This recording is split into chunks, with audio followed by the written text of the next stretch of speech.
Good morning, beloveds. Good morning. Welcome to the Center for Spiritual Living here in Chico. It's certainly my pleasure to be here this morning to share tidbits of what I know works for me. And I'm knowing it'll work for you too. So my title today is, Do You Really Know Why? Do you really know why?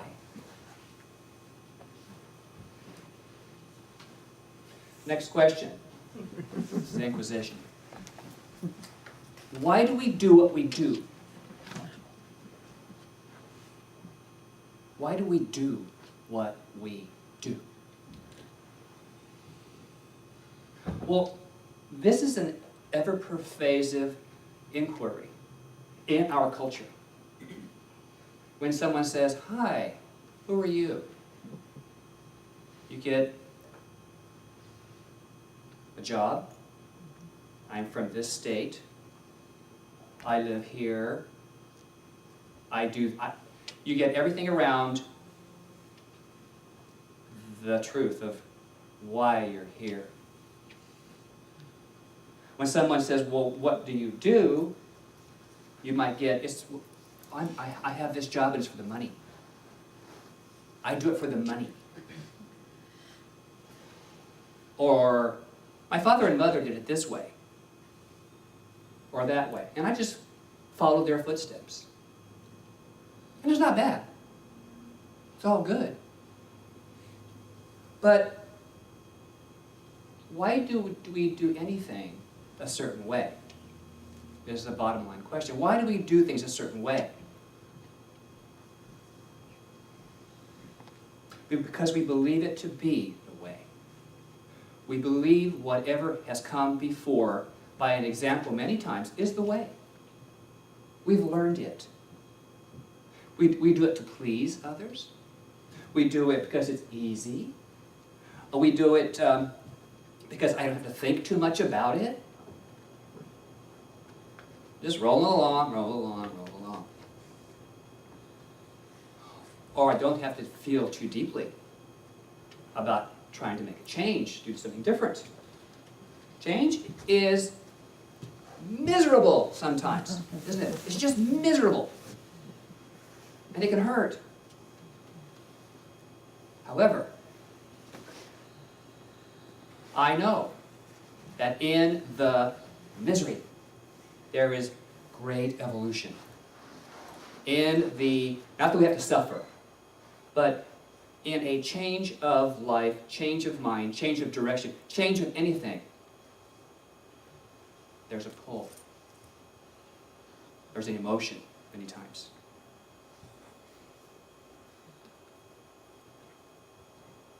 We have a way of life because it's not our choice many times. And you can say, well, it's not my fault. Not my fault. Yeah, it's your fault. It's your fault. It's your choice. It's your choice. I don't like fault, but it gets your attention. It's your fault. This way. Yeah, but you back it up to cause, and it's choice. So what are we choosing to cause our life? Truth is, spiritually, when we live our lives based on someone else's expectations, or by default, we are not being our authentic self. We're not being who we are. It's only as we discover the why we do that we are in alignment with who we truly are here to be. And we begin to do through this awareness based on our why, the why we're here. You know, our childhood was our human foundation for today. There's a book. Everything I learned, everything I know about life today, I learned, in kindergarten. 5 or 6 years old, we've got some basic foundation ways of behavior and doing and knowing. And many of us still use that early childhood development pattern, don't we? Based on that, we say who we are today. But all of it was learned. All of that was learned. And some of it is still unknown to us. Some of what we've learned. I'm still surprised today by what by what I know that I learned when it comes up for me after all these years. Something else will rise up. An old pattern will pop up. And I get to look at it again. Now, the looking is a little sooner. Maybe it's not quite as anguished, but there's a little residual, if you will. A little residual, a little weed in the garden. So, we have quite a combination of ideas and thoughts and behaviors that may or may not serve to create the life we want today. So imagine, just for a moment, that you're a small child. Because you can do that, you know. 5 or 6 or 7 years old. And listen to the words of this wise individual, Dr. Seuss. You have the brains in your head. You have the feet in your shoes. You can steer yourself in any direction you choose. You're on your own. And you know what you know. And you are the one who will decide where to go. Dr. Seuss was a wise individual, wasn't he? And I kind of have to think he was a science of mind student somewhere along the way. So we're the ones who will decide where to go, you and I, in our own lives. Will it be from the perspective of you, or the old who of you? Or will it be from the inner truth of you? So what is this truth? What is the why? Why do we do what we do? Why do we do anything? Because the why we do something is the why we do everything. Deep down. Deep down. The spiritual view of who you truly are is not fully bloomed yet. I don't care how much we've done in our spiritual training and process, there's still more. There's still more of the inner you to share, to love, to give to yourself first, and then to those you love. So when I was in a ministerial retreat in July up in Seattle, I was given the gift of clarifying my purpose statement for right now. It's the why we do anything. And usually a purpose statement starts with, I am here to. So this is mine. I am here to serve humanity as a joy-filled voice of love and compassion.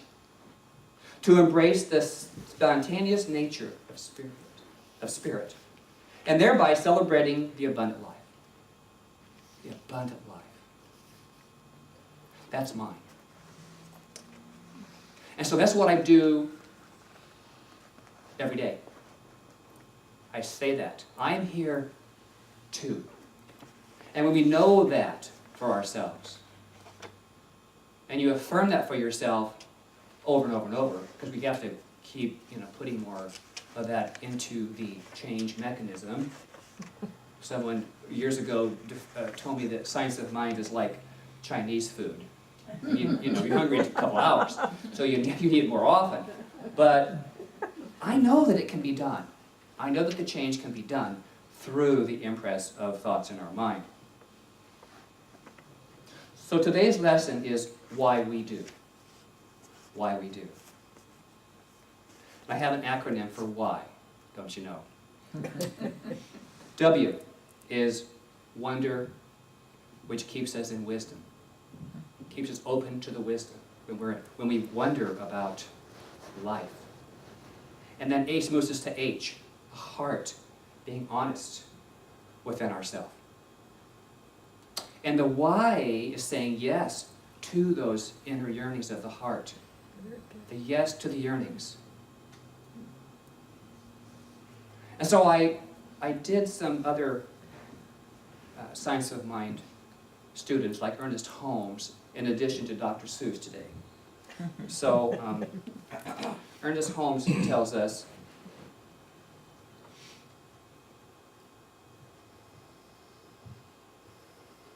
to the pure thou wilt show thyself pure. To the forward thou wilt show thyself forward. It will become to us what we are to it. Whatever we present as our life is who we are. The spiritual law knows us only as we first know ourselves. We make up its mind because its mind is subjective. There is nothing against spirit. So when we come from a place of wonder, our thoughts are more pure and aligned with spirit. Dr. Seuss says, to the world you may be one person, but to one person you may be the world. You may be the world. Don't forget that, because to me that's very profound. One gesture, one kind word, one look can make a big difference. We don't know. The person you pass on the street, just that one moment, that one little touch of awareness, a recognition of one soul to the other, is so profound. The H, the heart, honesty. Be honest to your inner knower. Be honest to that inner part of yourself. Listen to what the divine spirit within you, has in store for you. Ernest Holmes tells us, it is a beautiful and true thought to realize that every man stands in the shadow of a mighty mind, a pure intelligence, a divine givingness. I love that. If nothing else, that's the science of mind awareness in a nutshell. He goes on to say, not alone comes the soft tread of the unseen guest. The arrogant have not perceived the simplicity of faith, but the pure in heart see God. The child has frolicked with him at play, children. We look too far away for reality. We seek it out here more of the time than we turn and know that it's here. So why? Yes? Yes to the yearnings. What are you yearning for? Your heart knows. Affirm the inner yearnings of your heart. Love yourself and that uniqueness of you. There's two or three I don't know well yet, but I hope I do.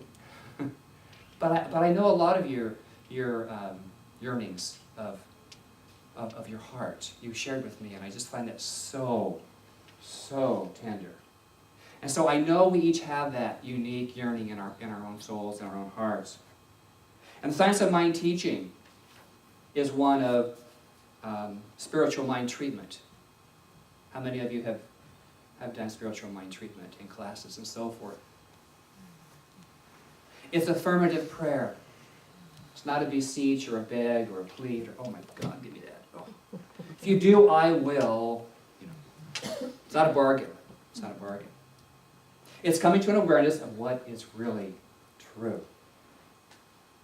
And the yes, saying yes to that part of a spiritual treatment, is an awareness part that frees and opens your soul. The place of trust, the place where we hear the whisper, and we hear the why. And we hear the why.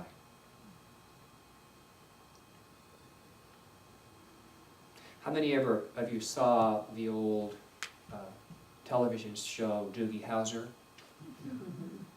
Okay, and he's written the book, not Doogie, but the actor, and it's called Write Your Own Autobiography. I think it's very profound. Write your own autobiography. What would you write? Why? Or who? Or how? What would be your statement of yourself? The why you do what you do? Or the what that you say, the labels of life? So, my friends, learn from the past. We've come from childhood, and we have gleaned some of its wisdom, I'm knowing, and affirm that which matters to you. Look back. Hear your parents, hear your friends, hear your family, hear the people along the way. They've spoken to you along the way. They've shared tidbits of wisdom with you. Some are quite profound if we take a moment to remember. And then affirm what matters now. Dr. Seuss writes one more thing here for us today. With such signs of mind clarity, all right? Be who you are, he says. Say what you feel. Because those who mind don't matter. And those that matter don't mind. So please affirm with me today, in closing. Today, I loose the ties to a past that no longer serve me. And accept the why of my true spiritual self. Which is the wonder of my honest spiritual yearning. And so it is. Thank you.